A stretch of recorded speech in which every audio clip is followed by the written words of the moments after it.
Hello, Kalask. Happy 2020. Greetings, Ryan. We're there.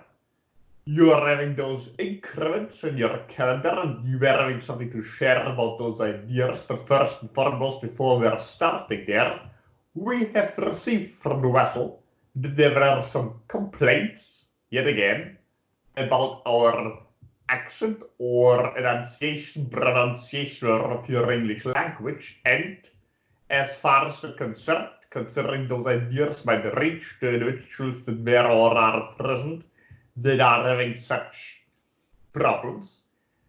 For example, we can speak more clearly with a smaller, lighter, slighter accent, easier understandable for the audience.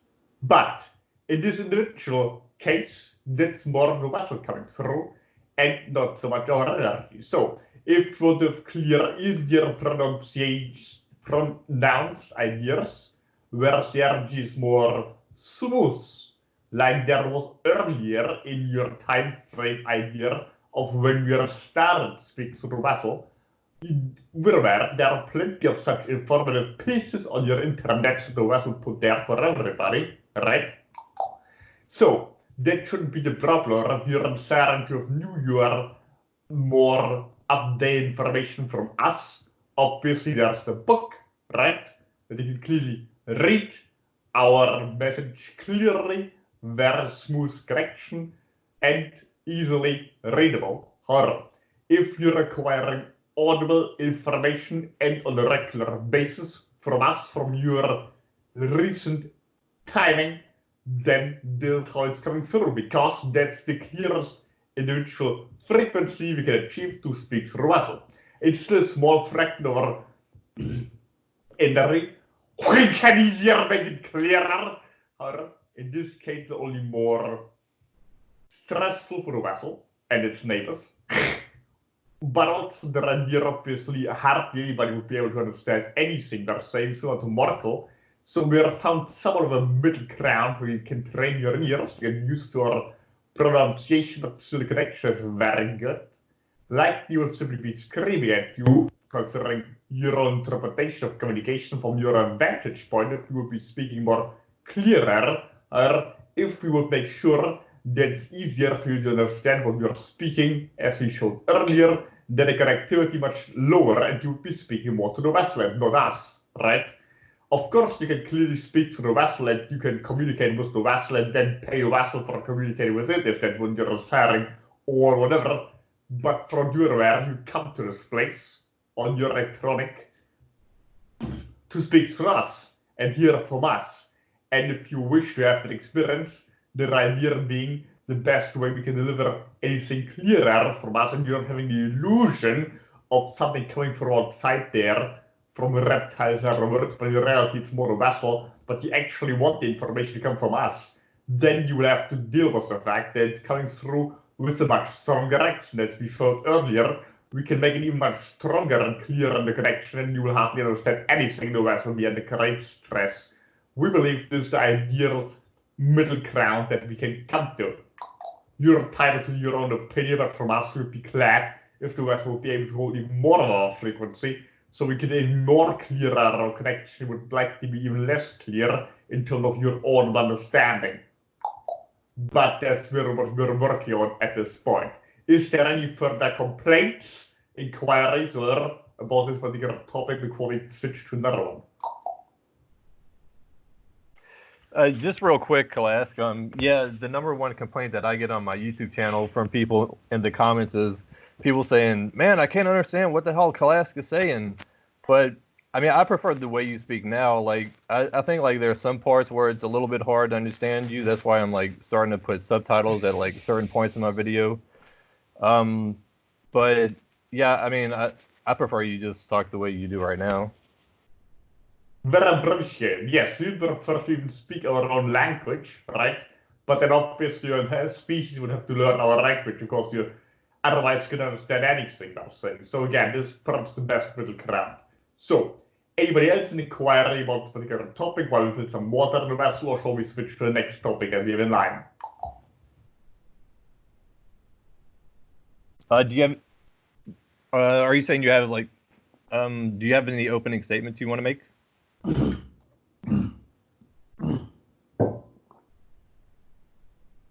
Affirmative, yes. Yeah, go ahead. So, the idea you earlier created us with the wishing of a new year, obviously we are celebrating a year's year, or even mentioned the fact that we are on your planet, so therefore we are even in that cycle to begin with, even though we believe in time the way you do, or you send out certain frequencies, and you believe that there are certain new decades ahead, so therefore you're sending out a certain frequency, and we can read in terms of what you collectively are sending out to experience. It's something that you create, her, so this is up to your own interpretation and creation of energy in terms of what you will have to deal with if this comes to pass the way you're sending it out. Now, obviously, you still are alignment, etc. It's not just the peoples on Earth that are sending those ideas out. It's just an aspect of it. We mentioned earlier, we will stress it again, particularly so-called private conversations and the written formulation, but now more clearly here in this particular instance, the idea, your spiritual concepts and your spiritual faculty, whatever, occultism, esoterics, the whole conglomerate, all of those ideas will likely become more popular in your current upcoming decade than previously, right? Perhaps exactly in your 60s or 90s, hopefully more updated and clearer, and perhaps more balanced, likely, but still we are just reading what you're currently going through. Lots of those things might be more popular. However, our first and foremost interpretation of what not just might refer to beings that are somewhat closer to the vessel's own program creation, those beings are even open to hearing this message, but in general something that pertains to your entire species, planetary body, is what we said earlier, the potentiality of quite some upheaval that can bring some change, some excitement, some destruction, despair, whatever you want to interpret there, but of course also a lot of new chances, right? So, for example, you're likely having a financial crash, where there put some stress on individuals that perhaps have all their money in certain assets that are not threatened, but remember, that's just what you're sending out. So if you're in a state of financial loss or fear, whatever, you can lose it tomorrow on the stock market with some stupid decisions, or on the other hand, you're playing the lottery, whatever, and you're suddenly rich despite the economy crashing if you're in another state. So we are just saying this is a general concept, doesn't mean anybody hearing this literally is affected by this in one way or the other. You can navigate any storm if you have the right frequency, right? So, just as a general information, you have the potential in your nerve financial crash, likely larger than your 2008 idea, more like 1930, perhaps somewhere in between, but more likely the latter one, right? Currently, again, potentialities can shift, but currently at what you're heading at, perhaps not tomorrow, but again, we're talking about the entire decade here, not just your year, sooner, later, again, all of those ideas you're calling time are dependent what you consider rather frequency. It could happen at any point in time, it's just currently you're sending out of frequency and we interpret as something like a decade to have a point of reference, each understand for you what we're talking about. Now, that's just the starting point. Not literally in your time frame, that's how it all starts. It's just what we are sharing, the ideas first, the more minute ruffles. Depending where you're located, you also have the potentiality of some civil war scenarios, right? Most likely in the African continent, there's quite some, where the ritual is usually present from this particular region is currently not present in our direction, but in case it here's another point might be interesting, or whoever else. Particularly out in the Southern African region, you might have something like you perhaps consider a race war between different factions that are identified with different racial affiliations, not just what you might obviously think of those lighter and darker declarations, but even more tribal groups that you might not even deem that different, but they deem themselves at different junctures. This might happen all over the African continent. Obviously, there's also the idea of the political Islam idea, but that's likely not be the main point of roughly affairs. Then there might be a war scenario of the northeastern region where the Russian person is located from whereas engaging in battle with other groupings from perhaps more western areas. But again, those are all just potentialities of energies we're seeing. It's not like we are seeing a movie clip from the future. We are showing you a Hollywood movie clip. You are seeing energy patterns flowing over the landscape. Or to put a better metaphor to Vasil asked us, we're not seeing your world, either past, present, or future, like a single shooting game, but more like a strategy game. In other words, we're not seeing it from a first-person perspective, we're seeing it from the outside, right? So, obviously, you're already having some upheavals in your South American continent, however, you also have the potentiality of a second civil war in the United States, of a similar strength as the last one to some degree, right? Depends greatly how your country will interfere with others. Yes, we're not seeing a split over the structure some people suggest of your entire country, where many individuals are open towards particular communication types are from this region, so they might find this particularly interesting. We have no interest in any region Europe in particular, but we are sometimes altering ideas to the degree it seems first more interesting to the peoples that are located there. For example, you have the potentiality to get a nuclear hit depending if you get involved in World War III. More later.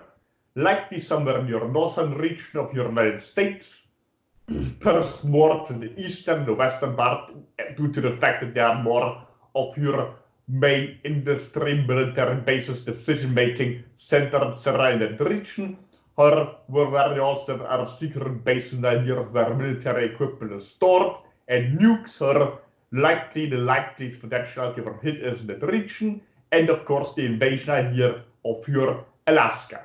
Yes, or Canada obviously could also be inflicted with conflict, but since there is not much military prowess there would likely not be much of a battleground. Overall, your country is much safer than what other countries could potentially experience depending on decisions they're taking. So if you're in Alaska, you might get a visitation from a Russian or Chinese in your near future if you're continuing your current path, not necessity. And of course, then there are your potential nuclear hit over there. We don't see a World War III in terms of being a nuclear war, so not the raw idea you're going to nuke the entire planet, everybody's going to die. That's unlikely.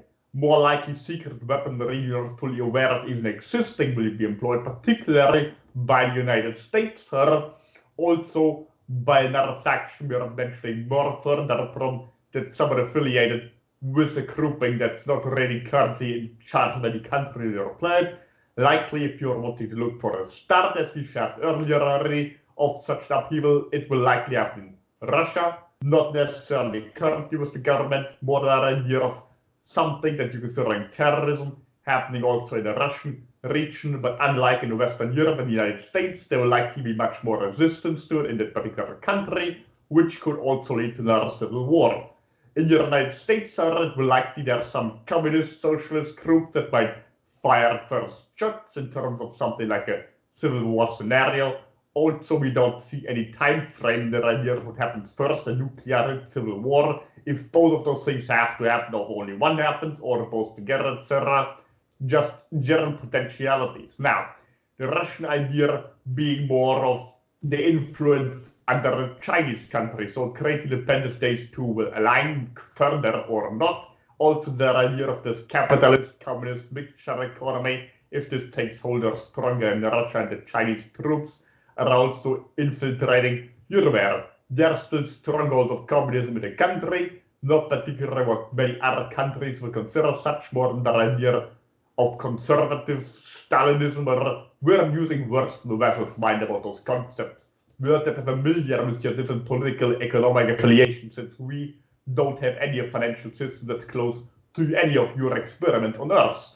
So we're just sharing potentialities there.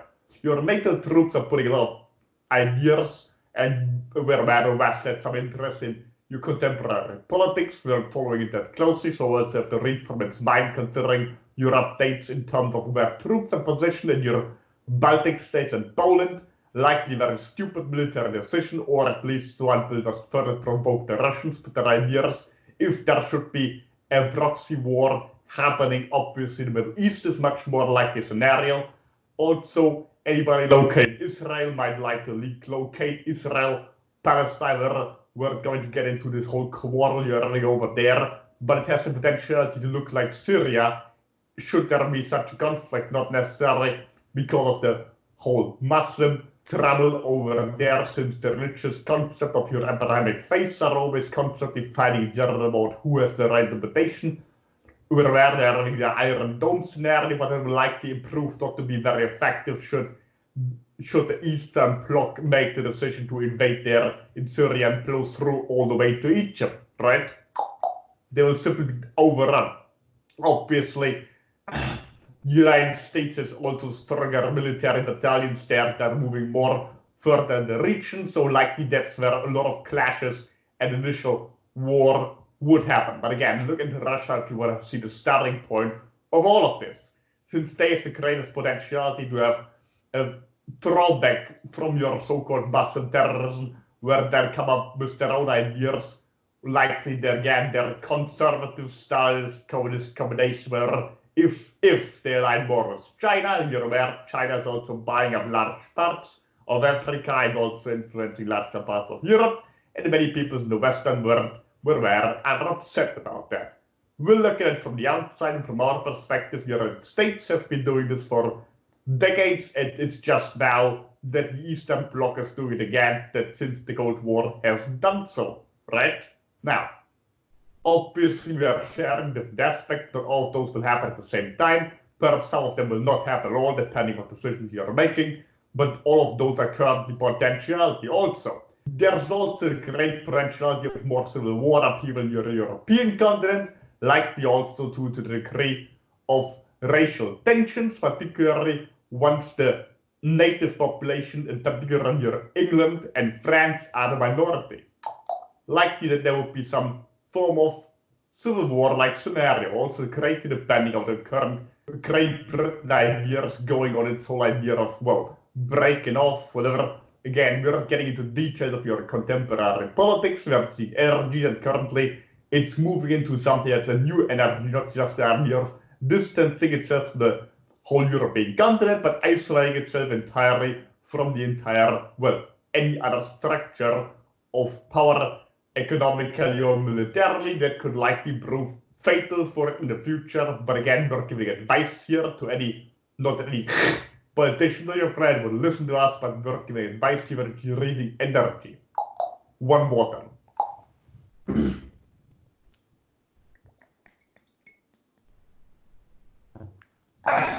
Now, obviously, there's the whole idea of what you consider nowadays your whole concept of white nationalism, likely emerging in Western Europe, of all places, which currently made individuals on your world seem to locate further in the east, but what we're suggesting, it's likely if there's such an upheaval, likely in the west, due to, again, your racial tensions you're currently increasing. There's also likely going to be another wave of what you consider migrants for whatever reason. We're also going to get into the whole concept of why they're there, if that's planned, if there's a reason of the general compassion, or if it's economic reasons, or military reasons, etc. Doesn't matter. Likely there will be another influx, particularly when you're having more warlike scenario yet again, your Middle Eastern region, where there's also the proxy idea between your Saudi Arabia and Iran. And yes, we're aware there's the richest tensions between these different Muslim groups, but again, we are reading energy, so we are suggesting it necessarily because this prophet 100 years ago whatever said this, and therefore it's not about that, it's about energy. Just as your economic reasons, you're aware your capitalist, communist economy, we're also not suggesting how you should run your economy, or if there's a conflict because of your economic differences, it's energy. It's currently playing out in such a manner. In the medieval times, it could play out religiously, or with different ideologies, or with different countries, where it's just currently you have chosen to use those names and affiliations of your different concepts that are you're calling capitalism and communism, or the West, the East, etc., etc. we're going to get into details of interpretation. It's just the idea you're setting out frequency, energy, and then it translates and interprets itself in a mirror that emerges in a certain region where certain people, due to their genetics or gender, socioeconomic status, etc., or even just location or religion, are identified with one thing or the other, and then they're concurrently around it. And we are reading it from the outside. Now, then the general explanation. Now, you also have the potentiality of having communist dictatorship in the Western European region, particularly France is the prime candidate for that, right? Especially due to your current, disparage over there into the whole concept of economic imbalances, etc. Again, we're going to get the details here, a general concept, and then of course there's the whole concept of,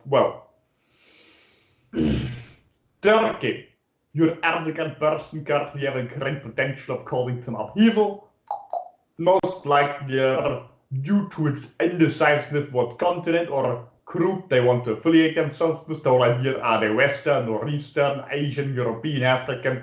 The whole idea, they're quite wishy-washy to that extent, and they also would like to get involved with Russia. But we cannot see if they're going to be at war with Russia or if they're going to infiltrate certain groupings there, but all revolves around the Turkic tribes in the region, so not just their country, but more the whole groupings that identify as Turkic, a general amassment. So we're not saying a certain person that speaks a certain language, we are seeing an energy. It's just the groupings that currently identify with the label of Turkic tribes all over the Central Asian region. Likely, Turkey might see themselves possibly in a situation where they try to hold a helping hand or to engage in terms of creating a larger imperial influence, which then might involve the Russian Civil War that we currently see as somewhat of a great potentiality, where possibly some Muslim groupings might clash with communist groupings, while the latter are also somewhat nationalist affiliate, where there's some dichotomy there in your own illogical understanding. But again, we're reading a certain energy here that you currently don't even have a name for, that might clash with the other energy in this particular region, which then again, depending if those two countries, the Russia and China, ally, and many other smaller ones will join them or not, might create a new power bloc, which will push forward then, which too likely none of their neighbors would be prepared properly. So where the NATO troops again are enforcing some of their movements to the east, but we don't see any of this being nearly enough towards there to come. Or if one of those larger countries would decide to move westwards, militarily speaking, they couldn't do much from our perspective due to the one being economically too weak to supply their troops and the other one having no serious military.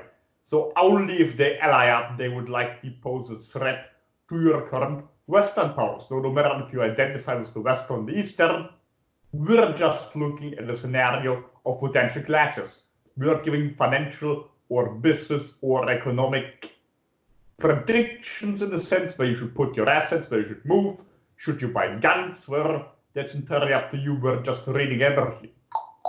Now, England is perhaps the least decent place to be in such a scenario due to their non-affiliation with anything. Currently, they could likely shoot themselves in the foot due to their unwillingness to, ally themselves with anything else more powerful. They're still acting like they are an empire. They are no longer so stand on their own. They will likely get obliterated should they engage in conflict with any of those parties. So it's likely an unpleasant scenario.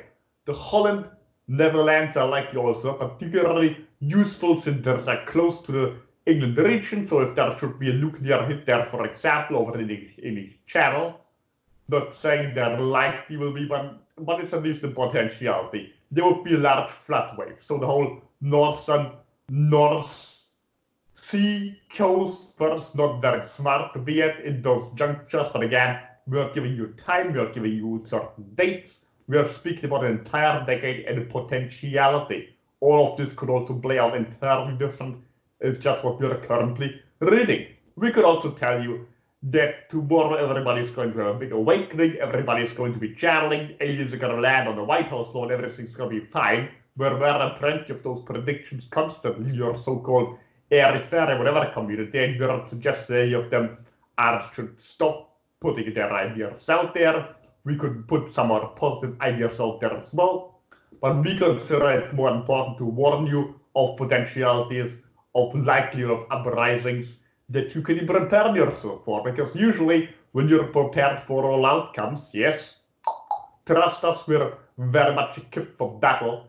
If you make military plans, they always go wrong. Or at least nothing ever goes according to plan. But you still need a plan, because if you have no plan at all, you're going to get overrun either way, right?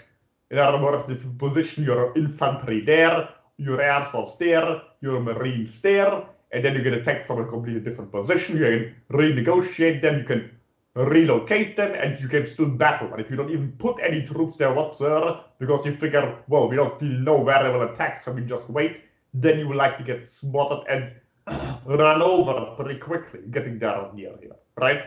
So we just provide you with certain information, where you go, what you do, what you affiliate yourself with, east, west, none of those. That's entirely up to you, but likely there's going to be no region that's going to be completely untouched by a coming war. So even unaffiliated smaller regions will likely just get overrun or occupied by larger military economic blocks due to their desire to control the regions in the country, much like in your earlier world wars, except this time likely it's going to be more destructive and more people are going to die than your previous two world wars combined. Remember, you also have more people, so percentage-wise, it might be similar if you create such a scenario. Again, we don't see a nuclear war. There might be nukes, particularly from the east side to west, not so much the other way around. However, the West might likely employ other technological means that nobody on the current planet is even aware are existing currently, which might be some form of what you are asking for, disclosure of military technology at least. It is also the reason you're currently weaponizing space. Obviously it is already weaponized, it's just now becoming more efficient. But both sides have weaponized space to some degree more than they both admit. Now, with both sides, they're speaking here of the east to the west. Of course, there are smaller, non-affiliated countries that will likely choose either side should there be such an outbreak, and yes, the political Islam idea will likely also play a role, or they will more likely join the east and the west, but likely both factions will join both sides. So there are either some will join the east, some the west, but more the east, and likely those are joining the east are likely also going to use their current people in your European country as military as much as they can, which will likely not succeed and rather be a backthrow for them and fall on their feet, but not without creating a lot of upheaval. First and foremost, over here in the Wessex region, again, the England and France idea likely going to get even further, and there's also a smaller country by this whole idea. The Eastern European area, however, would likely much more suffer from an earlier Russian advantage that managed to blow through as quickly as we're there, but likely again they're going to take the southern route because of most of the native troops are stationed further up north, where they will likely get cut off from supply troops pretty quickly. Again, in general in this war, supply troop or cutting off supplies will likely be the success for either side that are trying to win the war. In other words, both sides are throwing through, we're talking about the European continent from either side to the other one, obviously likely on the Pacific War, particularly with the China-United States situation, the North Korea idea, but more or less it's going to be China and Russia if they ally for such a potential conflict. The other ones would be smaller, on the other hand, of course, the United States. Now,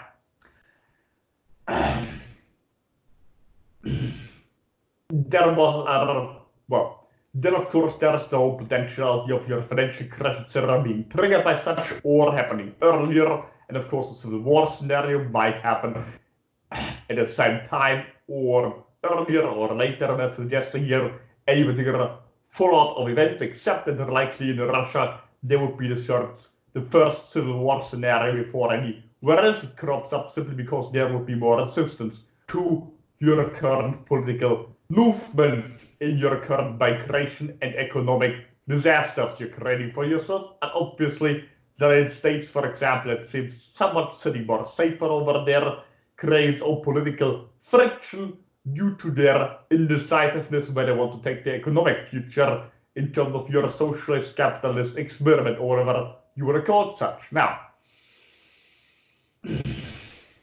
You could touch further more your African content, but since the person that's usually more interested in the rich living there is currently the person we're aware of it will have access to this idea later in the juncture of time. You can leave it for now.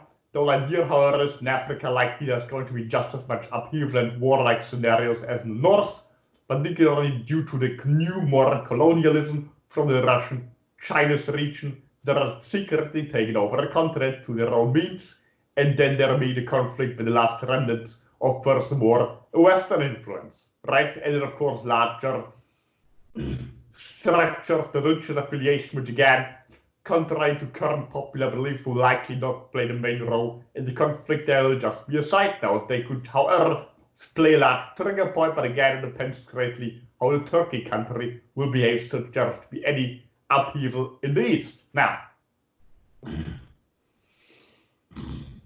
there's almost a certainty that there will be some invasion in your Eastern European area, or if there is any of such a warlike scenario in your coming decade or later, it would happen first in your Eastern European area from the East, either Russia, China, whatever. It's uncertain how far it might get, however, it depends greatly on your current potentiality, and of course, you can avert all of this, but not by meditating in your mom's basement on your favorite crystal, or by just pretending everything's going to be fine, or by moving to a certain region, or by investing a certain stock, or stockpiling of machine guns in your attic, but more than the collective energy you're sending out, right? So in other words, deal with your own shit, or face your own shit. We're fine with both. You're finding certainly very interesting what you're creating. We're observing it from the outside, and we hope we will learn your lessons in either way, shape, or form. And remember, war or peace are equally valid experiences. You're growing through both of them, no matter what you are deciding to do.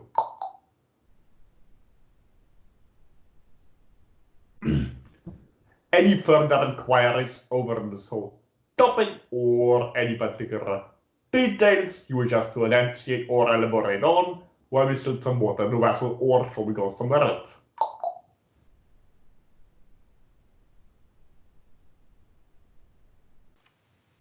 Yeah, thanks for all that information, Kalask.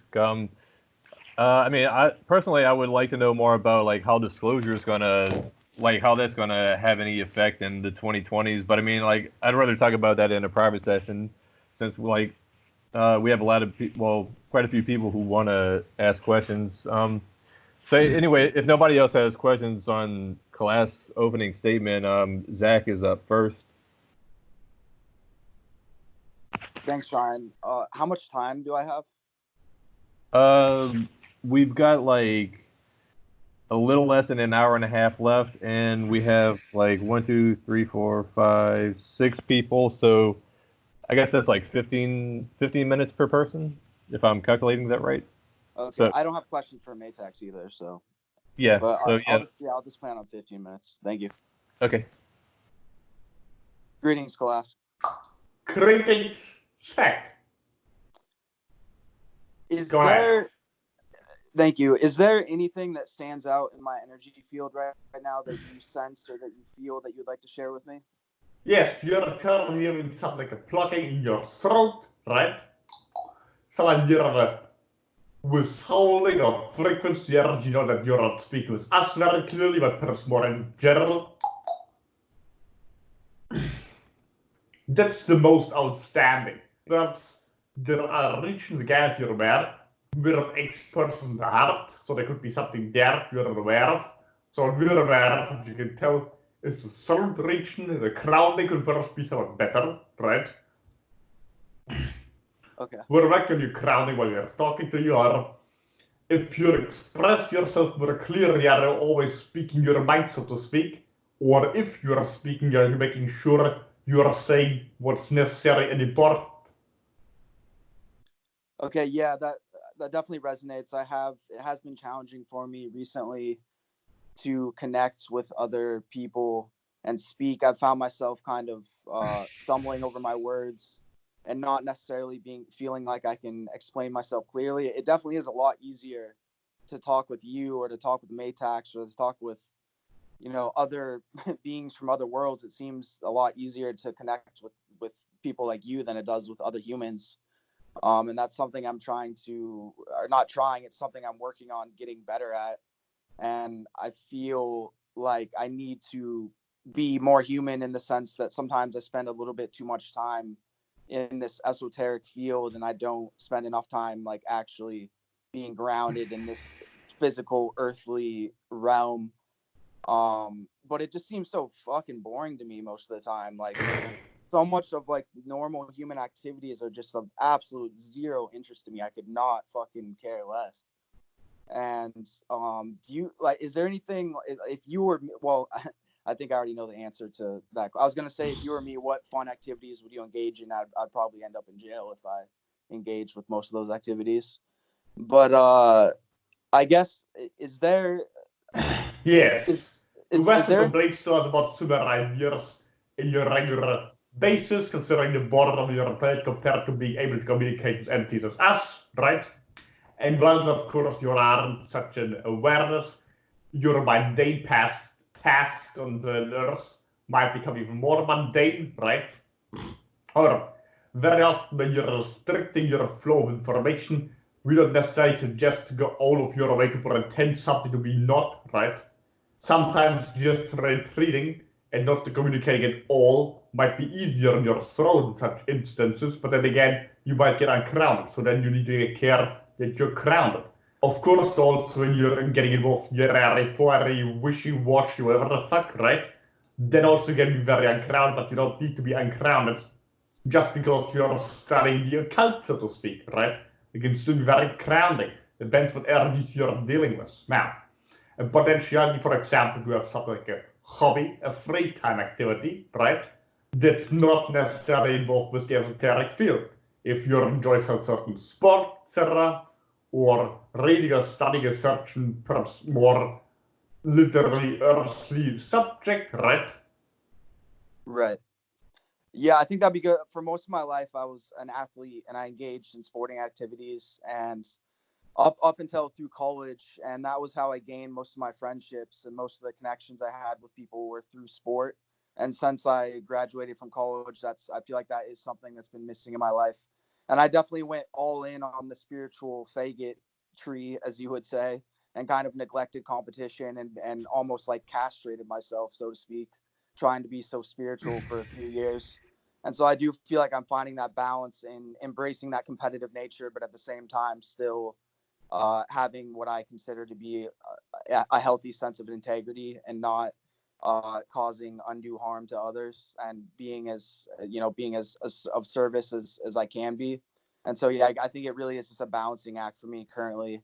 And I do feel like I've wavered so much. I've been so bipolar, and that I've specifically when it comes to like substance abuse, I can go a couple months being completely sober and totally fine and working out, meditating, and then I fall off and I just drown in alcohol and don't care if I live or die, and just engage in all kinds of unhealthy behaviors. And so like currently I'm in a upswing, and I feel good, and I've been consistent with, checking all the boxes, so to speak, as far as meditation and diet and working out. But I still feel that lack of passion. And so yeah, it's just, yeah, I mean, well, yeah, thank you. Again, a lot of, I've noticed more and more with these connections, I can feel the energy. And so like sometimes I just like quickly divert from one subject, but it's just because I feel that the energy of what you're responding with already, and so I already get the answer. So I'm just going to move on to something else. Is there a particular entity or reptilian entity or collective, perhaps Swank or another reptilian, that you would consider benevolent towards the human species, that has a message for me, or that would perhaps want to be channeled through me in some way? Clank, yes. Swank, you said, or the one that you connected me with in a previous session? Correct. Can you relate to me any message that he has for me? Certainly the recommendation, if you're deciding to integrate any of those frequencies you were complaining about earlier, right? That's something you could focus on in terms of, for example, being of service in one way or the other, while still maintaining your competitive nature, right? Right. That could be an option. If you wish to bring anything forward from such a region, the similar way the vessels bring our energy forward, or in another fashion, for example, if you just simply want to have some enhancement to your activities in your day-to-day reality, whether it be artistic or intellectual or physically, whatever. Okay. And then it seems like my third eye is the chakra that needs the most work. I know you're talking about my throat and that I need to be grounded, but I feel like what's causing me, I guess, the most frustration is the lack of clarity in my third eye. Is there? I know there are certain practices you've shared, but is there anything specific to me that you feel would help me in clearing my third eye? Yes, first ground yourself. Once you're grounded properly, energy can flow up much smoother and easier compared to when you're trying to force it up. There's a fail-safe mechanism. If you're properly grounded, your body refuses to open up there, because likely you would then get even more uncrowned and float around, Larry, and then you could damage yourself. There's a fail-safe mechanism. First, make sure you're grounded, then you have an easier way to have more access of energy you can then relate there. Okay. So from your perspective, it really is just as being as grounded as I possibly can. Yes, currently more grounding. Once you are there, then you can focus on the third eye. The whole idea of just certain mental exercise, etc.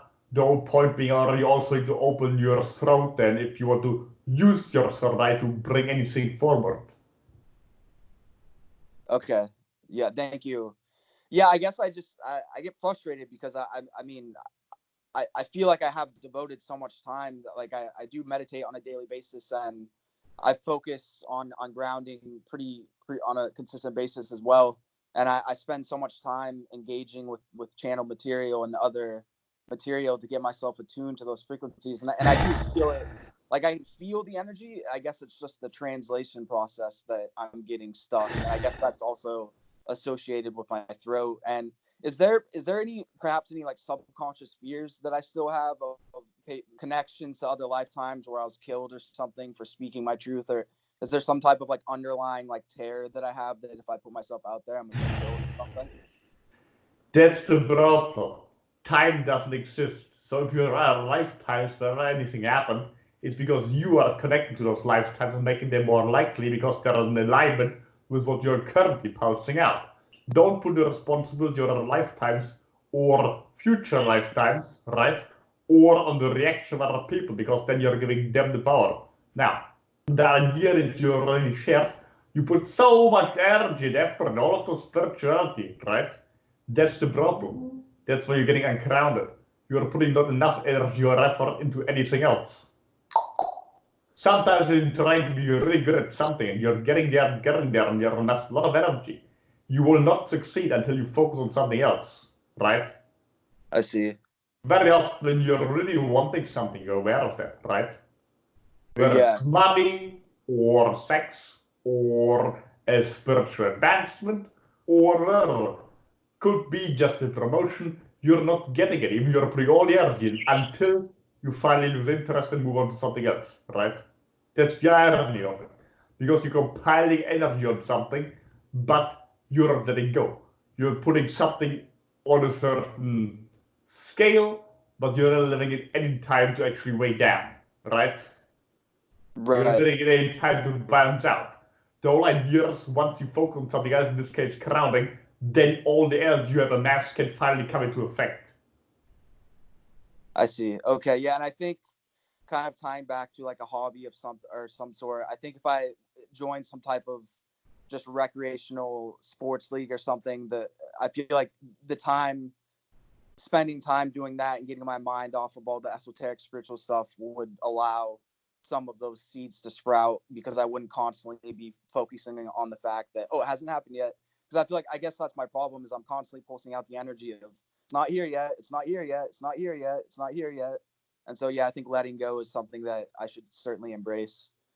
Right. So yeah, thank you. I'm all out of time, but thank you, Kalas. This was great, and strength and honor to you. And I look forward to our co-creations in the future, however that might unfold.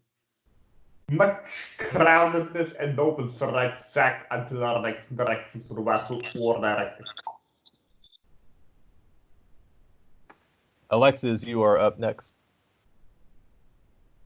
Hello, greetings, Kalask. Greetings, Alexis, Burware.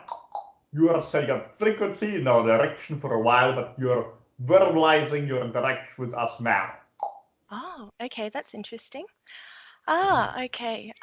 So my first question is, what do you think about the bushfires in Australia at the moment? What are your thoughts on that?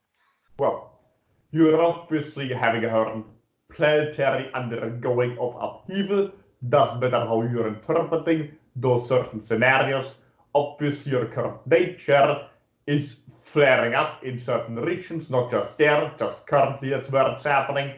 And of course, something like, well, it's having a cuff, so to speak. If you're considering your planetary body were to be a living entity, it's having a cuff, or a hiccup over there, not much of a big deal. It's just bigger perhaps for people living there or the smaller entities, because for them their world is on fire. Or for planetary body itself, it's a smaller hiccup or again a cuff perhaps.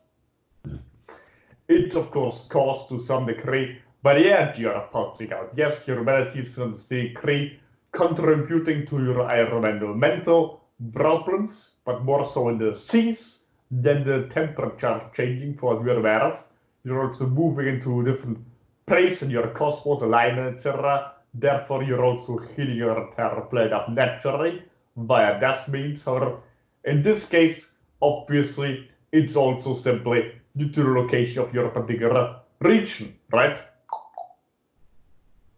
And its current temperature over there simply due to the compared to the vessels currently seen in the whole idea of your hemispheres being closer to the sun, right? So you have a combination of therefore you currently being in a place and your planet currently going through a certain state, right? Something similar might happen once your planetary body has moved around to some degree, then it will be right for the other half of your planetary body to be inflicted by this particular energy. But of course, if you want to get more esoteric here, it's also a particular region where it's setting out a certain frequency, another region setting out a certain frequency, etc., and then getting a reflection in that certain frequency in a certain area. But those areas also influence each other to a certain degree, since it's all more or less the one planetary body.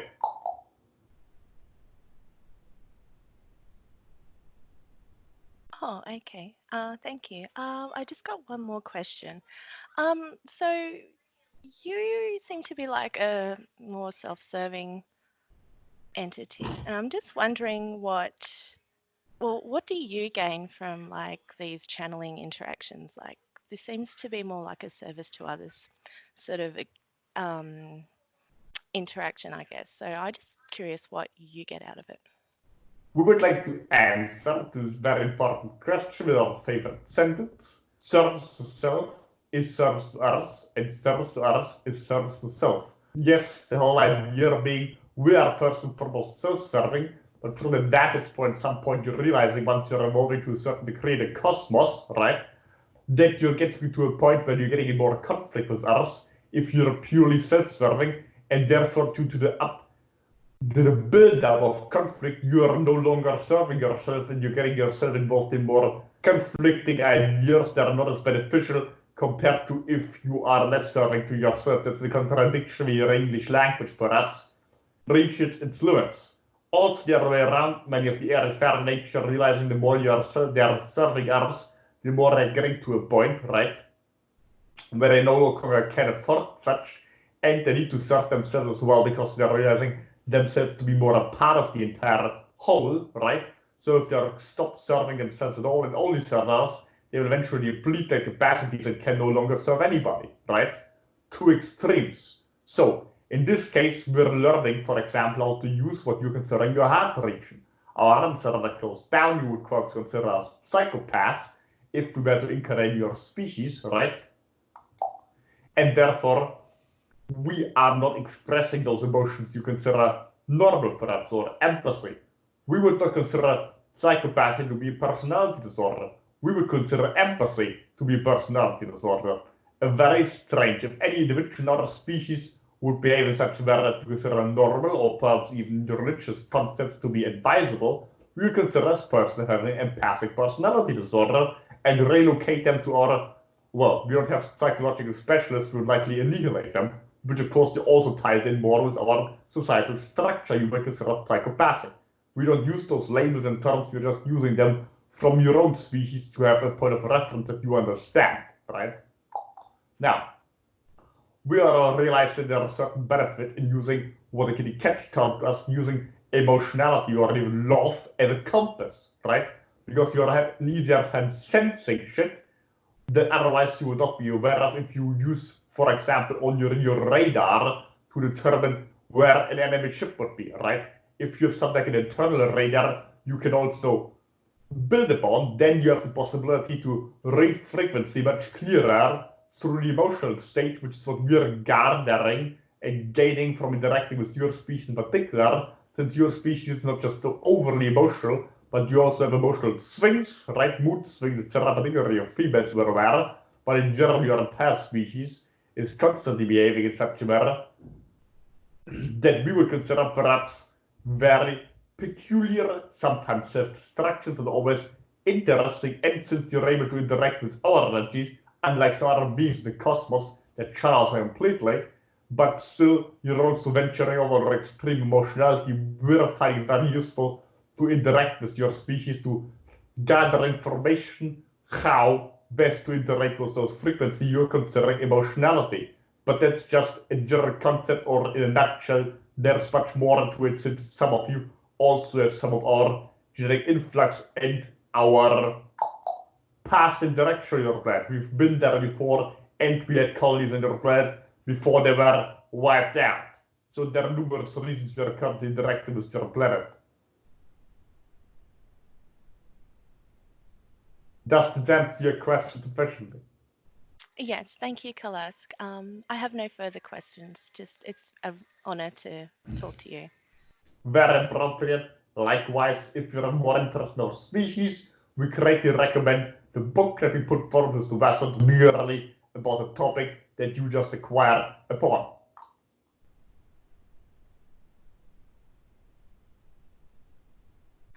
Greetings to my favorite reptiles. This is the Casper person, or at least the part of him that he hasn't suppressed.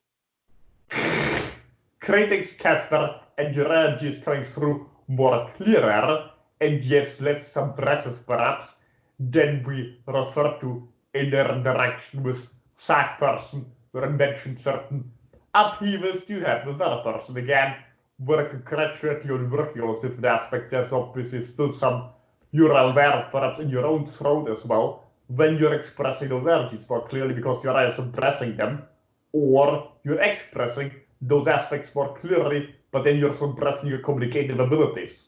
There's some back and forth interchanging here. Yes. I was wondering, do you think it would improve my physical health if I was able to stop suppressing my masculinity? Obviously, yes. Okay, and can you advise me about how I best re-own my masculinity then? Well, first and foremost, being crowned as a crane here, not so much a problem as far as we are concerning. You, particularly, your sacral, obviously, also to a large degree is there.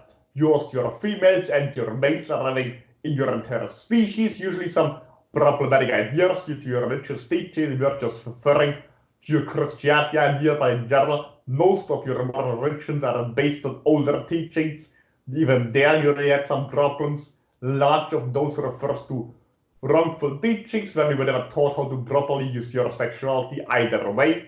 Obviously, your entire species also comes from genetic experiments that were to some degree problematic, traumatic, since much of your earlier creation was somewhat, well, not particularly aligned, unlike some of your teachings, the idea, well, the gods or gods whoever came from heaven and created people on earth out of nicety and friendliness and just create people to serve and do great tasks, whatever the fuck.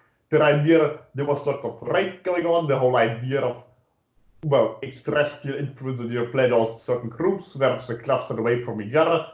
Understanding this all in detail might not help you to such a great idea and to great extent. Just be aware of not just you personally, it's your entire species, right?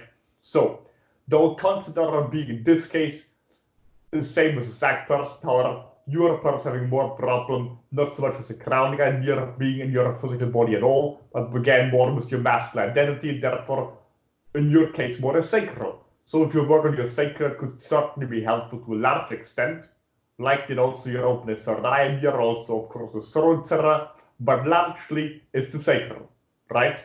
So if you're on your sexuality, for example, that's always a great idea, and we're even sharing the whole content you to go around have sex with anybody, or the whole concept you need to go around and compete in any sports activity like a sack person enjoys, or you need to perhaps embody the idea of a soldier or a business tycoon or archetypes you've created on your own planet of a masculine idea, but just own your own sexuality would greatly be helpful, right? For example, having sexual fantasies, right? If you're suppressing any of those for one reason or the other, we're aware of different religious and political or societal correctnesses that are appropriate for one person or the other, etc., etc. And from our awareness, they are all restrictive and unhealthy. The ideas if you were simply more open in the moment, right? That would greatly be beneficial for you in all instances, no matter if you're currently interacting with a female or with yourself, or at all, just be fully aware of any of your sexual ideas, interpretations, sensations, and be fully accepting of all of those, right? Okay. Yes, great. Also the combination of aggression to a certain degree, right? Sorry, could you aggression, sexual aggression. Okay, you say I should have more sexual aggression. Just let that out, it's already there. Okay, yes. Sexual prowess, whatever term you prefer, right? Yes. Okay. And then I'm also wondering, now that you were giving predictions before, or rather reading into energy for the Earth. Potentialities, yes. Potentiality, yes, sir. Could you tell me how long time you see it lasting before we get some kind of free energy devices like the ETs would have on spaceships, so that we have abundant clean energy? Well, this again could likely tie in with the disclosure process we shared that could happen from certain groupings that are currently aware of such technologies, but again, it would likely happen during, we're not giving you time frame, such this month of this year, we're not seeing time. We're also just using the idea of this coming decade because you have a certain expectation of a certain region in time frame that you are calling a decade for us a certain frequency that can play out itself in one way or the other, and will stretch itself over a period you call time. So this can likely happen when the secret technology is employed during an upcoming war or such a scenario by the United States or certain groups affiliated with the Western region, not particularly this particular border to the Rhineland, etc., but more an offshoot group that's currently not located in this particular vicinity, but still somewhat located. Well, we are giving details here for our own inherent involving not for the Western's own sake, or this grouping could raise some free energy, whatever the fuck you're calling such, not necessarily what some people in the world expect, like the more transitioning period. Perhaps the cleanest energy of currently is solar power. What you could do, however, is since your solar power is very weak and very expensive in production, if you're using it individually, is shoot a satellite instead of weaponizing space. You could shoot a satellite outside of your own atmosphere, it's closer to the sun. Then you also need to just figure out a way to transport the energy the satellite with solar collectors would collect, like a satellite person artificial, like your moon. You could create an artificial moon, another one, that's just for the sole function of collecting solar radiation, and then you establish the manner to transport the energy from there to Earth without much loss. From what we see, it's the most realistic option. You would get something like energetic abundance, free energy, get energy directly from the cosmos. You can obviously all do this immediately right now, doesn't matter if you call it chi, frill, prana, ether, whatever, all the same thing. Your ancient thousands of years ago were already aware of this. Or if you want to use it for machinery, machines, this disclosure will likely happen through the military using it, since many of them already are aware of it. But then again, you're aware the first involved in your plan is usually military equipment, so once it's used in warfare, no party anymore needs to keep it a secret, and then it can be employed in your peaceful manners, right? Okay. Currently, what we see the most likely scenario. Okay. Well, thank you very much for your explanations. I have no further questions. So strength and honor and appreciation. Strength and masculinity, the Casper person. Thank you. Hey again, Kalask. Hey again, Ryan. What's up for the vessel? Okay.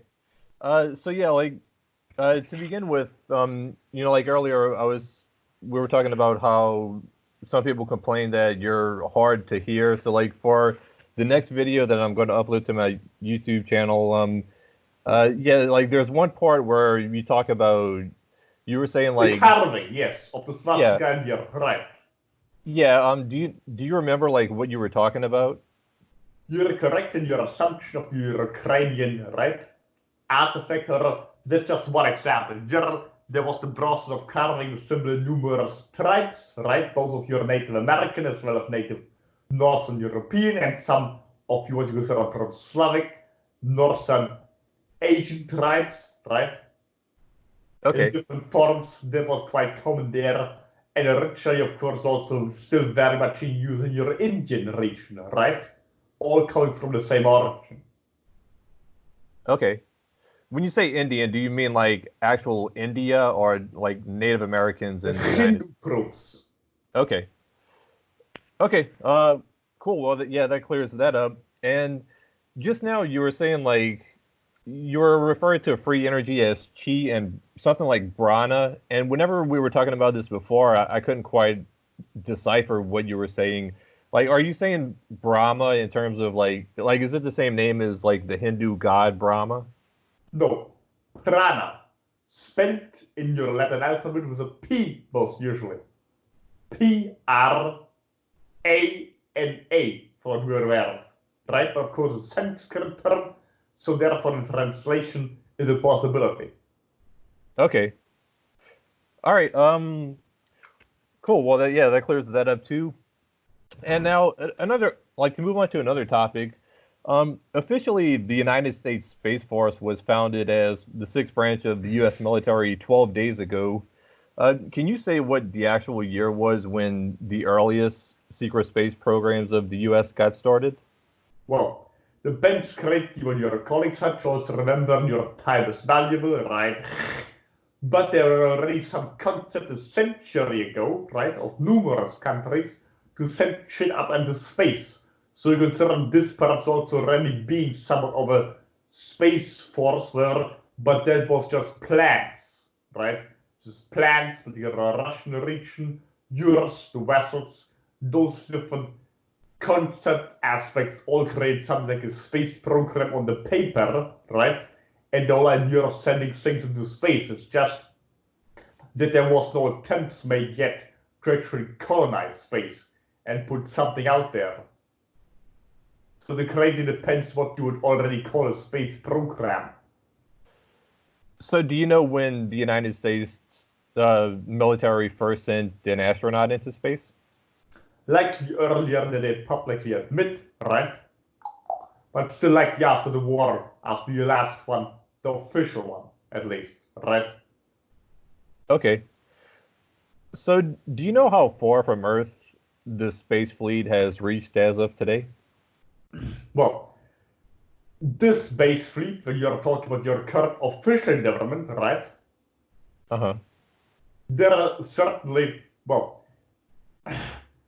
they're going off back and forth from the moon to Earth, right? So Okay. not all of them are closer to your atmosphere. Many of them are simply also encircling your planet. And some of them are also employed as satellites. So that's quite widespread by now already. The whole idea that they colonized the entire solar system is likely incorrect, at least not the group that you just referred to. Okay. So, do you know, are you saying none of them have ever left the solar system? Correct. At least not from your own country. So, which countries have left the solar system? Well, no country entirely has a solar system, only breaking off groups, right? Your so-called Freemasonic sects have established their own program, then certain groups of the Western reach that established their own, well, runaway programs, perhaps the better part, and then certain Asian groupings, particularly also secret societies with sort of financial means, have created something like a program that's further behind their own evolution, but they're also getting to the point where they're able to. Okay, so have any of them ever reached Alpha Centauri? One of those, yes. However, Alpha Centauri, in a third dimensionality, doesn't contain much life. Okay, can you say which Space Force reached Alpha Centauri? Well, a joint effort between two groupings.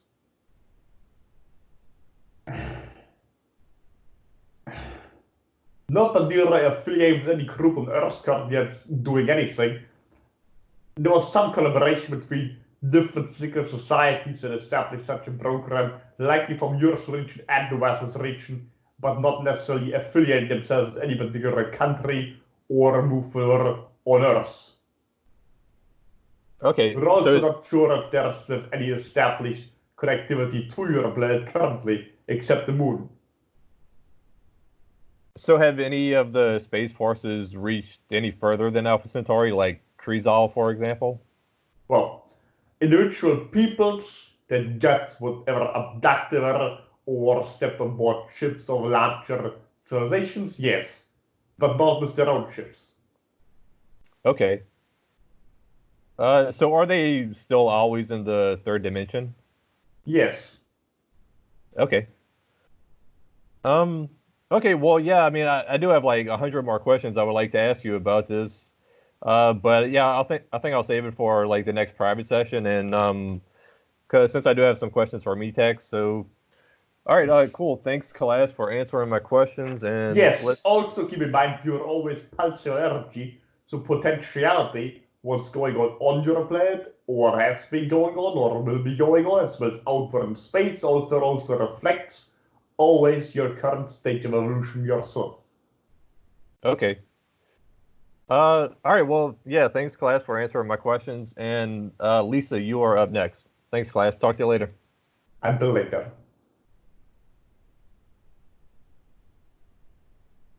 Hello, greetings. Greetings to Lisa person, yes. Yes, greetings, Kalask. Yes. It was great. I mean, I've been listening to everything, and there's so much that has been talked about.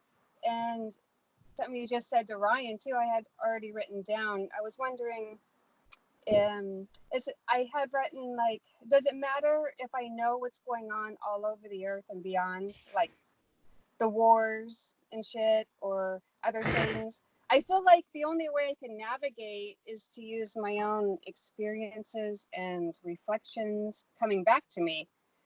Maybe reflects all that's going on, like wars, but in my own little sandbox kind of way. Right. Yeah, okay, because it gets really confusing when I try to figure out like what's going on all over the place and what I need to do. And so it seems to me that what you've been saying is that I just really need to see what I'm reflecting in my own. Just being honest about it. Just you're seeing it all the time. So not you're constantly arguing, well, I need to see this, you're always seeing it, always just being about brutally honesty, what it is that you're seeing in your own reality. And the reason we are sharing political, economic affiliations in Europe is first and foremost to help your species ground yourself, since those that come to us usually, right, or to entities such as us, right, are very often out of touch with their physical reality, correct? So therefore, if many entities on your world are having a certain interest in your work, or your right person just shared, you refer to certain things going on in space, or things that has happened or will happen, whatever, right?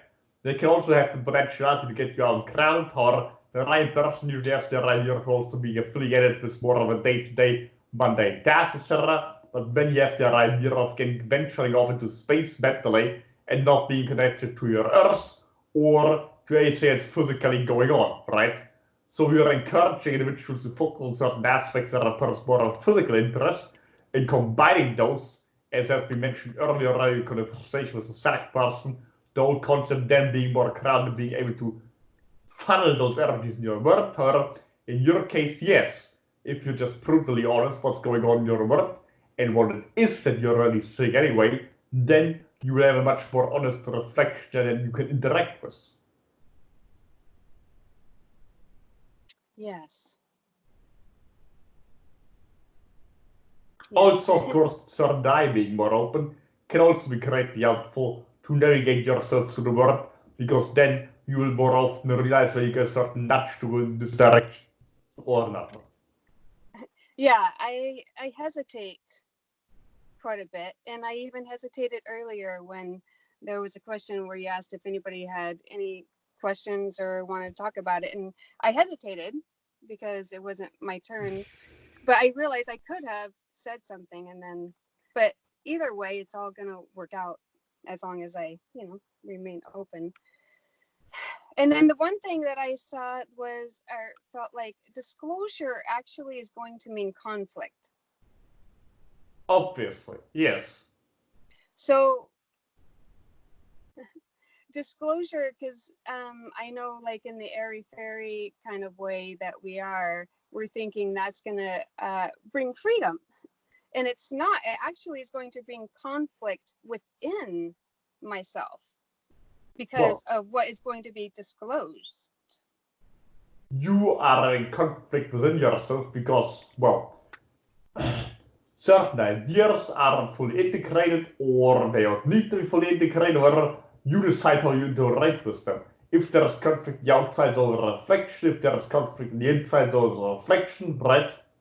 And you are suggesting that freedom will come from disclosure with conflict. And yes, we agree, or it's likely in your entire universal experience there's never been freedom without conflict, right? Yes.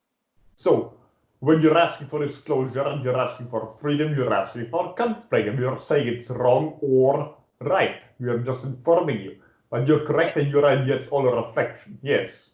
Because what is freedom? I don't even know what that is anymore. I think that's I don't even know what that is. Freedom. You're speaking for your own planet. You're saying something very profound there. Your planet isn't free. It hasn't been since the, advent of your modern era. Yeah. Okay. You don't live on a free planet. Your entire species has been left eons ago, and ever since then, right? You have different power structure that create different, colonies, right? We, for example, are in charge of our own species. Yes, we're a restricted government, but it's ours. You have a government of a few people that are governing the rest. Currently, you're a financial elites. Before that, it was not an elite, and before that, it was not an elite, etc. Ever since you were quarantined. You don't live in a free planet. You don't have freedom. At least what we would consider such. Or if you're asking for a look at all your different freedom fighters in your world, for instance, the Ireland, for example, we're finding a movie in the Vessel's Mind, the Braveheart you put to bear, right? Mm-hmm. Where the force was a very big propaganda and your own idea of this particular freedom fight, right? You're reaching that you're the person from your United States, the person more familiar with your Celtic and Germanic peoples on the British Isles and Ireland, the Welsh, Scots, etc., that are breaking free of the Scottish person from the Empire. Again, we're referencing something here, and we're simply finding the vessels by before someone relates to our own experience, but the ideas here, you've been taught and realized, and of course your own United States idea of the whole concept of breaking up the British Empire, freedom always involving bloodshed, right? To a large degree. Or you can of course choose to be more complacent, get along better, and we're again not suggesting either thing is better than the other. We're just informing you of your option. There is a certain part sweet spot that works best for you. And again, many of your people here from the media say we want peace, we want war, what's harm, it destroys everything. But at the same time, people say they want freedom, not suppression. Again, those are just different words. We don't use English over here. We wouldn't use it such at all. However, the concept is war is usually connected to freedom, and peace is connected to suppression. So it always depends on how far you want to go in what direction. You can choose between peace and war, or between freedom, suppression, or of course you can choose between peace and, well, freedom, or between war and suppression. Because you could consider one of those energies or one of those conflict scenarios more dark and the other one more light. But again, we don't divide things in dark and light. It's just a concept from your species. We divide things in strong or weak. All of those are different options. So perhaps if you call war freedom, right, and peace suppression, you will understand perhaps better how somebody can come up from the other perspective, right? Or for example, take a place individual that is being taken care of in another power structure that has no freedom whatsoever in prison, right? When you're in prison, of course you have conflict with other prisoners, but let's say you're having a very peaceful Scandinavian prison cell with your own television set and your own shower, right? You're actually very complacent. You need to take care of your food, anything. You have next to no freedom and next to no conflict. Or take that to a soldier on the battlefield, right? That's first part of a fighting force that he's leading himself, like a battalion, platoon, whatever you call those names in your military concepts, right? Fighting for something he believes in. Could hardly be any more free, right? Because in this moment there isn't even any own government that's telling what to do. Because when you are in such a front line, you can do pretty much whatever you want to. As you're aware, there's also the country, everything is allowed in love and war, right? When you're, for example, invading another village or a city or a country, you can do pretty much anything as an invading soldier, and you have even the great likelihood of never being held responsible for such, right? The greatest conflict, the greatest potential is to die, therefore is involved with the greatest potential for freedom.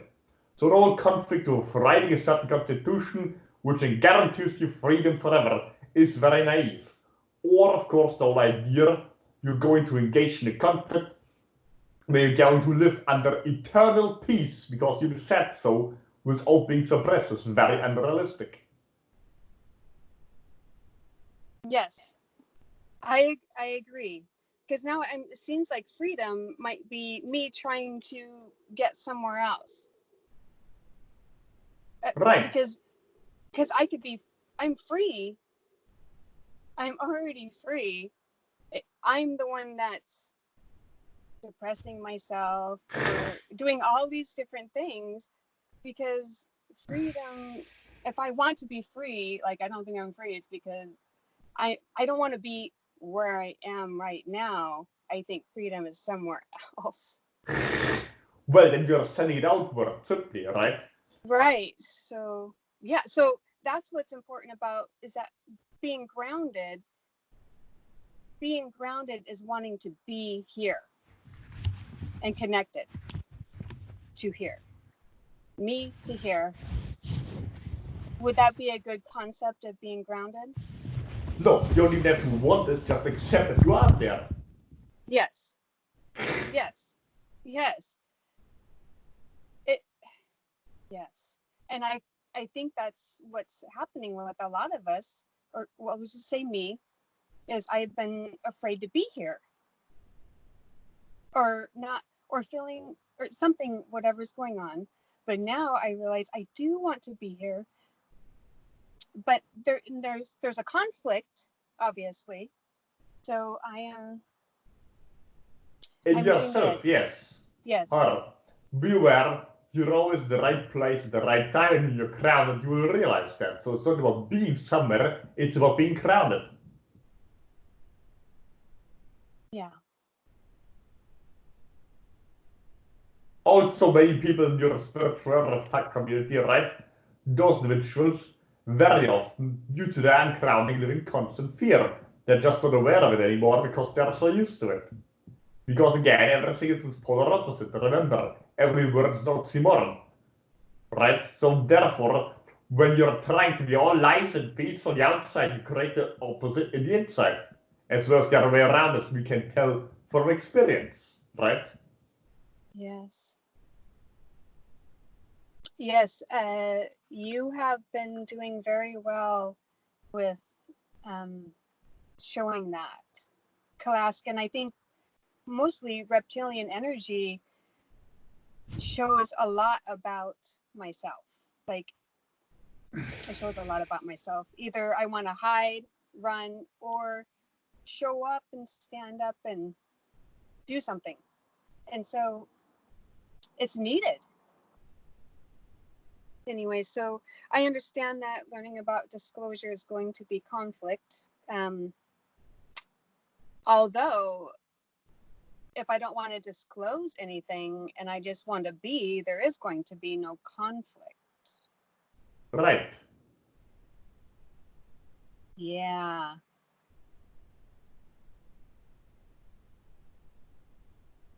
Your choice. Yeah.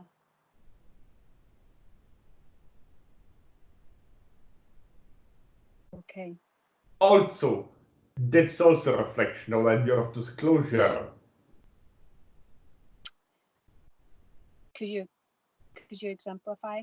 Yes. For example, you keep certain secrets yourself, right? And then you're asking for public disclosure of something that's contradicting. Yes. So sometimes not so much that idea of petitioning a government, but simply tending to your own garden, right? Or when you're observing such, correct? Yes. That will create a ripple effect. Yes.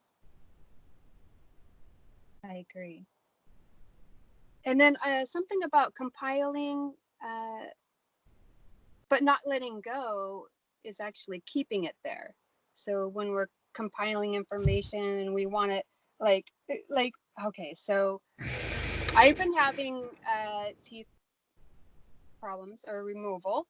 And so each time it gets infected afterwards. And so unless I've been thinking it has to do with me and my open throat, but also when I'm compiling energies into something and focusing on trying to heal something, make something better, I'm running away from something, but I'm also keeping it there. Could you? Yes. First and foremost, has to do with the throat, correct? However, you're correct. As soon as you're identifying something as being a problem, you perpetuate it, right? Yes. Because it remains the blockage that's there to be solved, but you don't do it. You're usually soothing it, right? You're putting a band-aid on. Yes. However, rip the band-aid off, let it heal by facing whatever the underlying issue is. I've been letting myself do that. I don't seem to get anywhere. That's because you're scared of it.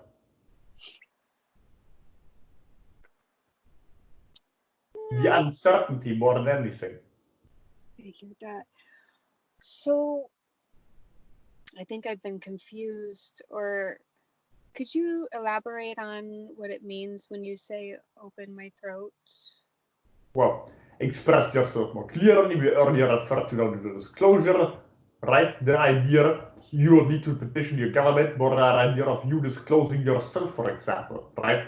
Not saying to call your best friend now and tell her your darkest secrets were, but the more you're doing so, you're disclosing, the more you are automatically reflecting a reflection back from others, disclose whatever the fuck they have in their own cellar. Not saying you should or you shouldn't, just that's what you're creating. And if you're in interest in disclosure, it's usually because you want to know more and it comes from sharing more, right? Yes. Op yours is first naar individual we are trying to name any particular individual, particularly that did not wish to bring forward any more information through another vessel, right?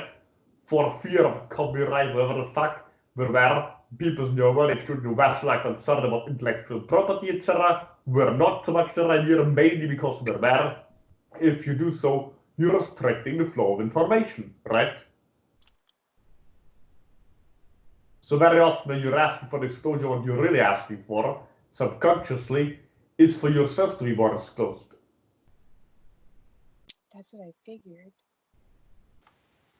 Lisa, we're about like at 20 minutes, so can Okay. I mean like maybe just ask one more quick question? Yes, thank you.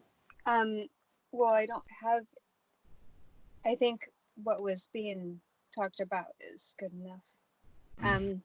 It opened up a lot, I think, and I appreciate what you have to say, Kalask.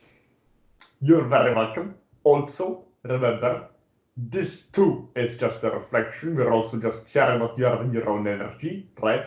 Your own higher self. So therefore, we can of course continue this conversation more private matter, unless you want to wait in your own time frame for another increment of a month. Or of course, if you're able to get the information directly, you can also communicate with us. I see what you mean.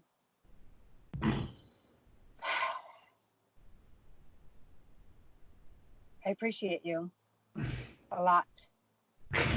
Appropriate. I appreciate me a lot. Likewise. Appreciations, strength, and honor, Kalask. But openness and disclosure or is most beneficial in your current direction to Lisa. Agreed. All right, Kalask. Well, that's everybody who has questions with you today. If you don't mind, can you bring in Metax, please? Some water, then yes. All right, thanks.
Task!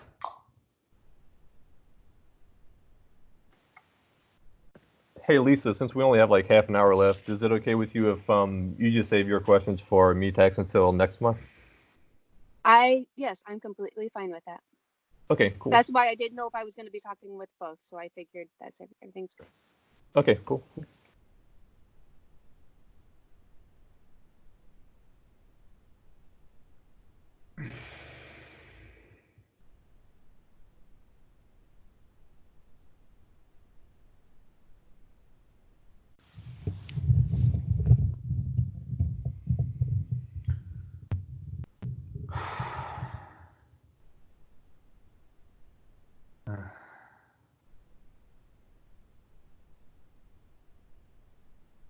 Greetings. Hey, greetings, Metax. I know you don't celebrate our you don't use our calendar, but Happy New Year anyway. Happy 2020. Happy new decade, year, whatever in your words. I'm aware of your changing of times and your understanding, so I appreciate your sentiment. Yeah. Well, yeah. Like, unfortunately, we're a bit short on time. So, Tran, I guess you can, yeah, you can go ahead and jump in and go first if you're ready.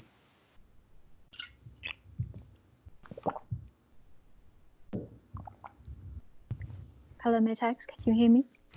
Greetings, Tran. I can pick up from your speaking sufficiently. I hope you can too.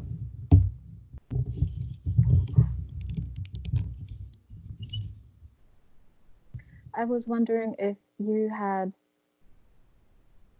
a message for the group, since it is the beginning of another year and the beginning of another decade.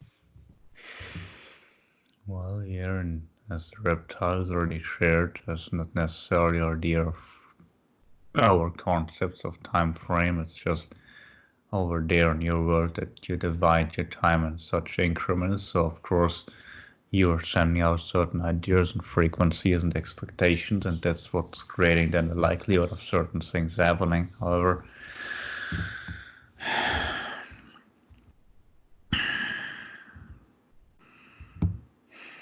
there's certainly the whole concept of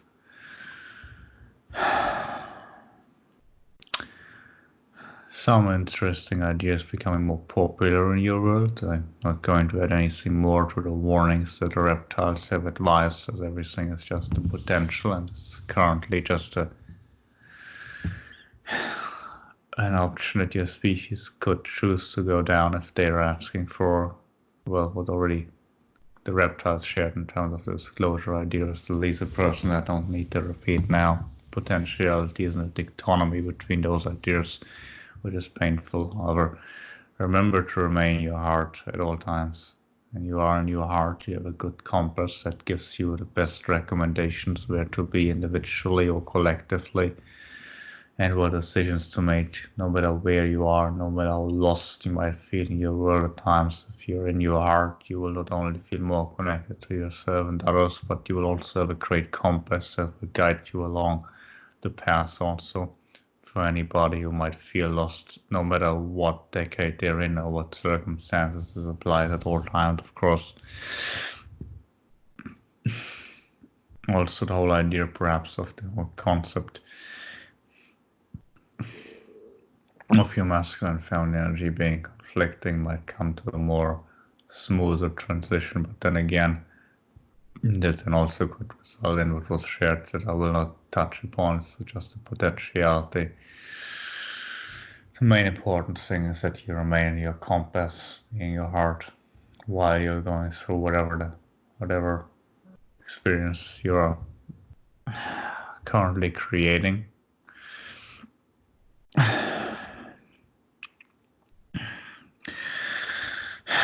Not going to make any further predictions in terms of a contact scenario. I'm aware many beings have said this through other individuals, physically, allegedly, or not physically in instances.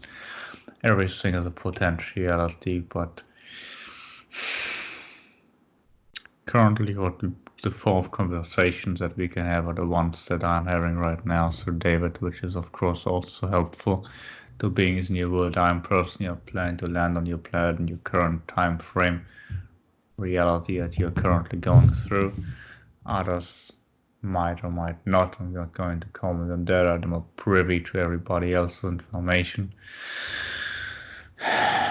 Potentiality is always there, but remember, the most beings that are currently observing you and interacting with you are not physical, so if they were appear on your planet, you wouldn't see them anyway, and those are also the ones that are currently most willing to interact with your planet. You can consider them guides if you want to apply a certain spiritual name, or angelic beings, or demonic beings, or whatever term you prefer. Metax, can you please clarify? I'm not sure if I heard correctly. Did you say that your race is intending to set foot on Earth in this current time frame, or is not intending? It's not intending, however, others are. other beings that prove a more humanoid nature. And just because I'm personally not intending doesn't mean it's impossible to have any form of physical interaction. We have been on your planet before, quite physical. We could do so again. It's just currently not in our intention because there are others that are more closer to you in frequency and looks that would be easier for you to interact with. Also, since you're still going through those upheavals that reptiles share, that's not something that we want to involve ourselves with unless your entire planet would go through a process that could wipe out all human life. That's something that we would interfere with, but that's currently not what I see happening. Thank you for that sharing. The next question I had was more of a specific nature. I was going to be going on like holiday or vacation from my job for approximately 2 weeks, and 1 or 2 days before I was due to go on this vacation, a major problem happened at work, such that I've had to work almost every day of my vacation. Are you able to help me interpret what this symbolizes? Not very complicated, really, from what I can fathom. More the idea that you are not allowing yourself to relax simply because you're under a certain level of stress that you're used to. And there's a certain unwillingness to be unproductive, even though it's to your own benefit. There's also likely your sense of responsibility for others more than yourself. Also, perhaps something where you could need some more self-appreciation, perhaps. You're currently having a strong energy still going on, but remember, if you're going through those upheavals for longer, what you call time, what I would call a greater amassment of frequency, you could create a certain breakdown event where you force yourself through sickness to be in such a state where you can no longer be able to work for a certain increment of, again, a certain time frame, whatever. If you continue on that path, that's entirely up to you. So there are two aspects: one's responsibility towards others to the degree you feel to sacrifice, and of course then also the concept of simply being used to a certain level of stress that I would even consider the greatest cause. And you're not quite able to snap yourself out of that mindset, so even if you're intellectually planning a vacation, your subconsciousness is not. Yeah, okay, that's really helpful. Thank you. You're very welcome. The other question I have was, during this holiday, I've been I've not been working every single minute. I have been able to take breaks here and there, and I find that I'm just watching a lot of Netflix, and I'm really drawn towards shows that kind of are medieval and involve a lot of monster fighting and vampire and demon type shows. So I'm not sure if Dave is familiar, but I've been watching Castlevania and I've been watching The Witcher. I just find it really interesting, the concept of people going around and slaying demons. It seems to have a connection with shadow work and integration. What would you say that reflects? Or is it as simple as that? Well, it's one way to interpret it, of course. However, if they're slaying demons, and David's not familiar with any of this, but of course the general concept I can read from his mind shows or representations in your blood in general of those demonic representations is usually that you're not necessarily integrating, but you're still refusing and rejecting certain of those darker aspects. The whole concept of making friends with your demons, perhaps, is something that comes to mind. But then again, remember, conflict itself is also part of the dark, so maybe also integrating conflict itself. You don't need to divide things in lighter or darker. It's just an easier term to understand those concepts in your world. Ultimately, you're always struggling with yourself, and this self-struggle can also be a form of improvement. And it's also not something that I would judge. Yes, shadow work, from what I would interpret or understand, is mostly the integration process, not the rejection process, but that's up to you to interpret yourself. Yeah. Okay. So first, there's certain aspects that you're currently struggling with, that you're seeing in whatever representation there is.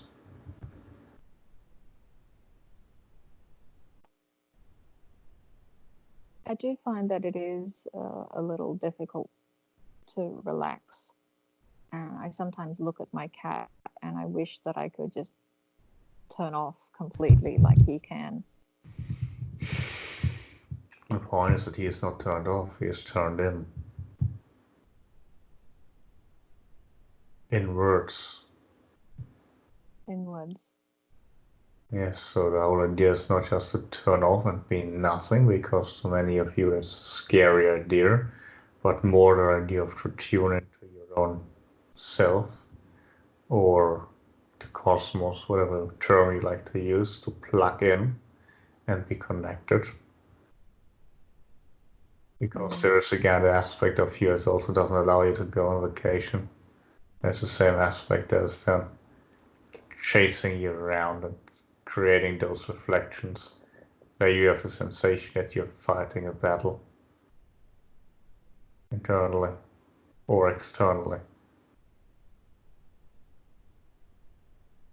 However, if you're understanding that you're doing something quite a lot when you're tuned in, like he is, then you first have an easy understanding that you're not wasting your time, which is impossible anyway. But that's another story. I understand there is no time, there's just frequency. So if you don't get something done today, it doesn't matter. If you do something today, it doesn't matter. The only thing that matters is what frequency you are in. Because anything you can physically ever do in your life or in any other lifetime is always a reflection of the frequency that you're pulsing out. So if you have physical experiences or take physical actions or inactions, all it ever is the manifestation of a certain frequency, which your whole life is. And the best way to manifest frequency is not always to hurry or to relax, but just to be, and then go and feel pulled in one direction or the other. Once you're grounded sufficiently in your physical world, it should come automatically. It usually does come automatically. It's just when you scatter yourself that you fall out of your frequency. So when you're afraid of something not getting done, it's usually not because you don't have enough time, it's because you're frequency-wise aligned. And paradoxically, when you're aligned, you will get more done in what you then perceive a short amount of time. Yeah. So it's not suggesting you don't need to get anything done or shouldn't get anything done. It's paradoxically you get more done when you don't try so hard. Or rather when you focus on the frequency more than on the action in a certain time. Okay. And self-love and appreciation is always important. Yes. That is my New Year and New Decade resolution. Make it a new decade, a year manifestation. No need for resolutions, just manifest it immediately and keep the frequency. Because remember, your new decades is also just a frequency, not just a time frame. But it's a good way to phrase it, that's what helps you. Okay. Well, thank you very much for this interaction. Much love to you and your kind. much relaxation, peacefulness to drown, and of course always feel free to call upon one of our kind if they're physically present in your world or not for inspiration. Yes, I will do that. Thank you. Much love to you. Until next time. Until next time.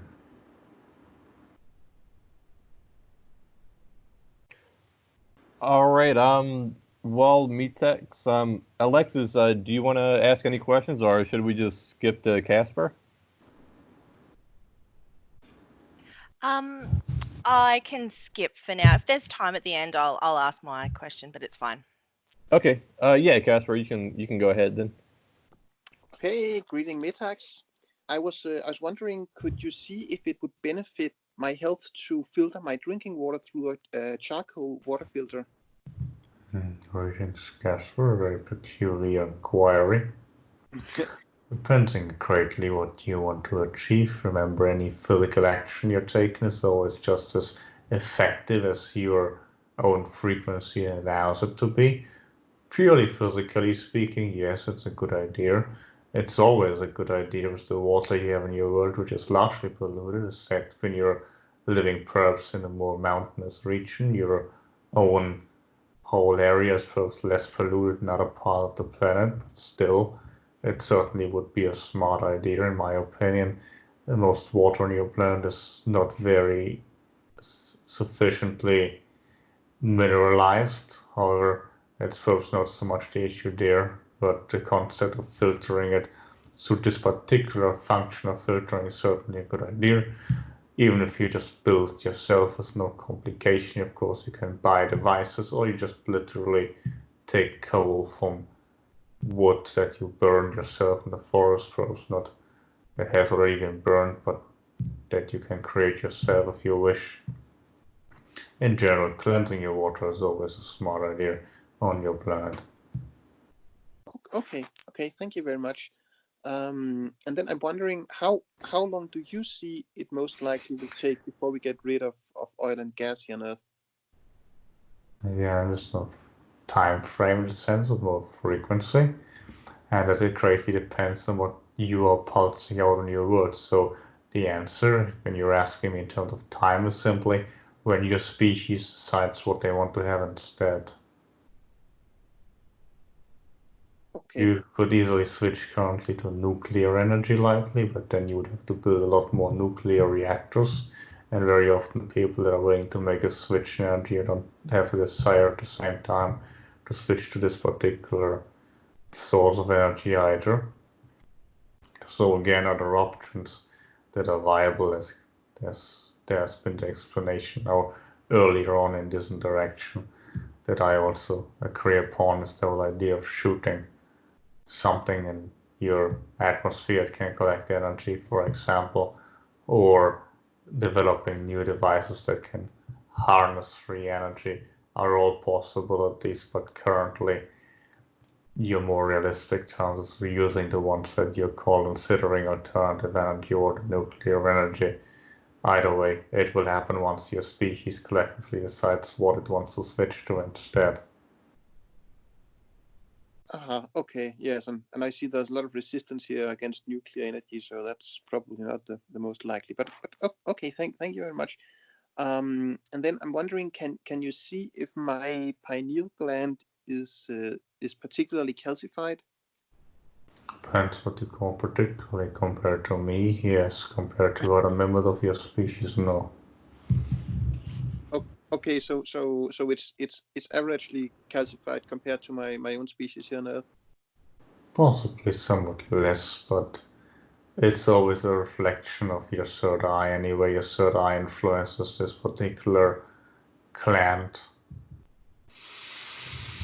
in a crown to some extent, but that's just a physical manifestation.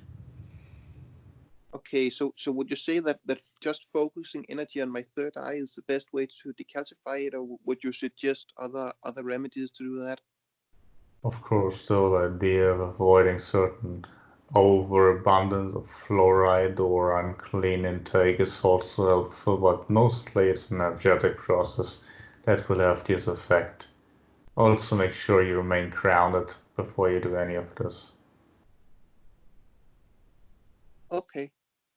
And then my last question: do you have any advice for me, particularly regarding channeling or my health? This relates right to the idea, yes, be grounded still first and foremost, and of course if you want to use your third eye for channeling, that's a great option because then you have an incentive to do so. Opening your heart can certainly be helpful as well. There's some blockings through there, mostly about yourself. If you open your heart further, it will be easier for you to embody any energy, whether it's your own or that of others. And again, considering what the reptiles shared, no matter if masculine or feminine or whatever else energy, when you have more love for your current self, lighter or darker groundedness and whatever, then you will have a much easier time also reaching outside your own consciousness. Okay, well, thank you very much, Metax. That was all the questions I had. So much love to you and to Sihar and meow. Yes, very appropriate greeting. I will share the love with you as well as mine, of course. Much love to you. Well, hey again, Metax. Well, I was planning on asking you like some historical questions about like the Japanese samurai, but I think I'll save that for a future session because like something that you touched on with Tran about like her cat being, I think you used the term turned in rather than turned off. So like the two cats that live with me, the way they came to live with me was like I used to live at an apartment complex where like I would like give food to their mother, and then like she was a feral cat, and then like she had kittens, and the two cats like some of her kittens, like I would feed them, and then like whenever they grew up, like eventually like their mothers stopped breastfeeding them, and then like they didn't know how to find food on their own because I had been giving them food for months, so like they kind of became dependent on me for survival. So I took them in and let them live with me, but now like they're sorry, I gotta catch my breath. Like they spend most of their life like just indoors, like not really. I mean, they don't go outside much. They don't have kids. They just, I mean, they seem to like have kind of a boring life to me. So like, I'm wondering sometimes like, if I did the right thing, like, let them live with me, or if they would have been happier just living outside. Like even though they would have to deal with the cold and the rain and the possibility of getting hit by a car or whatever.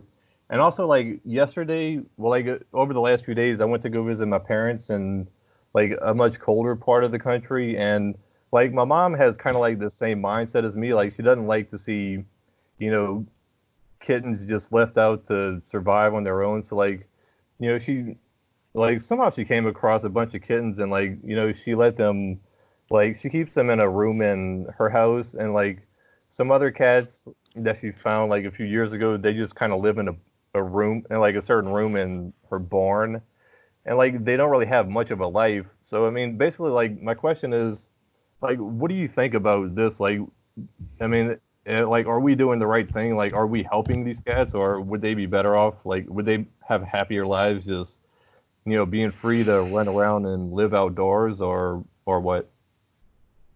Were to some degree of such interactions between humans in your world and felines of such a nature from David and others that have spoken in such a manner, so I can also relate from a human perspective as well as a feline one towards this whole process, and I would suggest they're having a, well, perhaps more restricted life in a sense. They're not as learning perhaps the lessons they could have learned, but instead they're learning others, so there's an upside and a downside to it. I personally would suggest that it's better for entities to live in a natural habitat in general, of course, but also many feline beings in your world have changed it for a long time, and not just entities, but their entire species that you consider domesticated. It's perhaps more beneficial to them for roaming outside in general, but since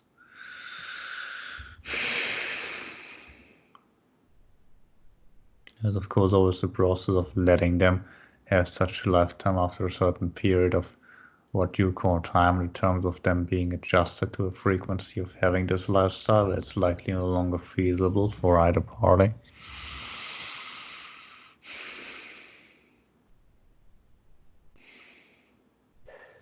Yeah, I mean, I'm sorry, go ahead. I'm feeling their frequency right now. They seem somewhat complacent now. Perhaps if you give them more opportunity to be outside would be beneficial for them now if they desire so. Now, nothing wrong with having done what you've done, but this point they're in.